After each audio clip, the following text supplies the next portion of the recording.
Did you know that the average American household carries over $6,000 in credit card debt?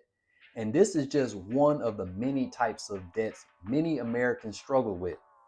Debt, regardless of what type of the debt it is, can seriously impact your financial well-being, holding you back from reaching your goals. It's crucial to understand the negative effects of debt and take the necessary steps to tackle it head on. Now, are you one of the many Americans that's struggling with debt right now? Are you feeling like you're drowning in bills and financial stress? Imagine waking up one day debt-free with total control over your finances. Does it sound impossible? Stick with me and I'll show you how to turn that dream into a reality. So if you're ready, I'm definitely ready. Let's go. On the night I was born, the rain was pouring, God was crying, lightning struck, power outage, sparks was flying, the real one's here. What's up, everybody? It's your boy Mike Macklin, aka Money Mike, the financial Thanos, because I'm snapping my fingers and I'm turning your financial problems to dust.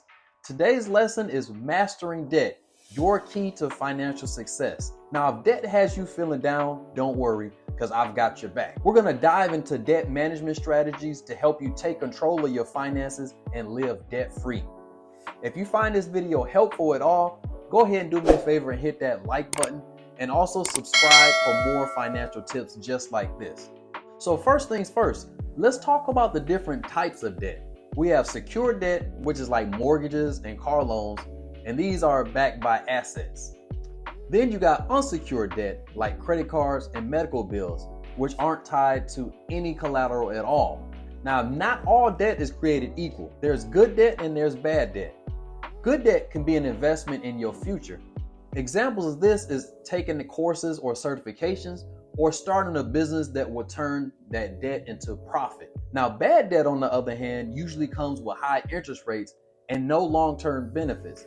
An example of bad debt is things like credit card debt. Now, knowing what kind of debt you're dealing with is the first step in managing it effectively. All right, now that we have a handle on the types of debt, it's time to get organized. We're going to create a debt inventory for you. So what I want you to do is grab a pen and paper or open up your favorite budgeting app. And what you're going to do is list all of your debts. Include the details like the creditor, the total amount you owe, the interest rate, and your minimum monthly payment. Now, what this is going to do is going to give you a clear picture of your financial landscape, and it's going to help you prioritize which debts you want to tackle first. Trust me when I tell you, this step is crucial. Now that we've laid out all the details, it's time for the fun part, debt repayment strategies. Now, there's two popular debt payment methods, the debt snowball and the debt avalanche. Now, the debt snowball method involves paying off your smallest debts first. This approach gives you quick wins and builds momentum. Now, imagine checking off debts like items on your to-do list. Satisfying, right? Now, on the other hand, the debt avalanche method focuses on paying off debts with the highest interest rates first. Now, this method is going to save you the most money in the long run. So now, which method is the best? It's a question a lot of people ask. Well, the answer is it depends on your personality and financial situation. If you need quick wins to stay motivated, go for the snowball. Now, if you want to save the most on interest, then the avalanche is definitely going to be your friend. Either way you slice it, you're going to be making progress, and that's what you want. Now that we have our strategy in place, let's make sure we have a budget that supports it. Now, creating a realistic budget is the key to managing debt. You want to start by tracking your income and expenses, every dollar in and every dollar out. Identify areas where you can cut back. Maybe it's fewer takeouts or canceling subscriptions you don't use. Now, what you're going to do is redirect those savings towards your debt. Even small changes can make a big difference over time. Remember, budgeting isn't about depriving yourself. It's about taking control. But sometimes, even with the best budget, we need a bit more help than that. So next, what we're going to discuss is negotiating with your creditors to get those debts even lower. Now, negotiating your debts with creditors is a real thing, and it can be a key component in getting yourself out of debt more quickly.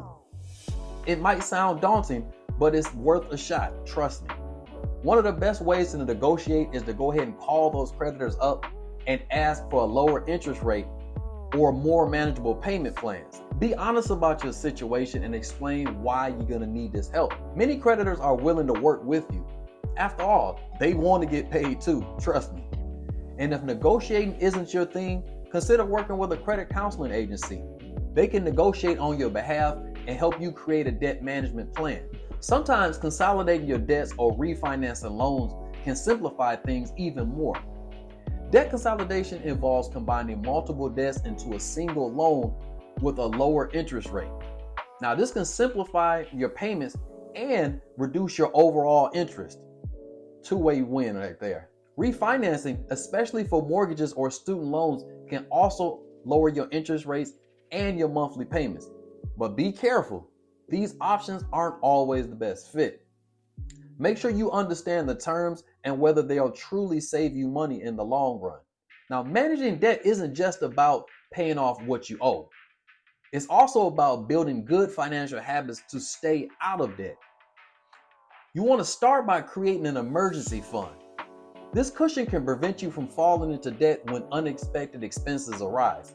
You want to aim for an initial mini emergency fund of $1,000, then build a secondary fund of $3,000. Ultimately, strive to have a full emergency fund with 1 year's worth of expenses. This way, you're prepared for anything life throws your way. Also, keep an eye on your credit score. Pay your bills on time, keep your credit card balances low, and avoid opening unnecessary new credit accounts. Now, I know we covered a lot, so if you have any questions, I want you to go ahead and drop them down in the comments section for me. Whether it's about debt repayment strategies, negotiating with your creditors, or building emergency funds, I'm here to help you, man. I want to get you on the right side of this thing. So your questions are also what keeps this community thriving and keeps this channel going strong. So as we wrap up, remember, managing debt is a journey, not a sprint. Celebrate your progress, no matter how small, and stay committed to your goals. Now, if you found value in today's discussion, please go ahead and like this video, share it with your friends and family, and subscribe to the channel for more tips and strategies on financial freedom. Let's conquer debt together and build a brighter financial future. Now, if you want to learn how to build the 3 emergency funds I discussed today, you'll want to check out this video here to get the scoop on how to get it done. That's all for today, and as always, I love you, God loves you. He smiles when he sees you, and he sees you all the time, so he's always smiling. So why aren't we? I'll see you guys next time. God bless you all.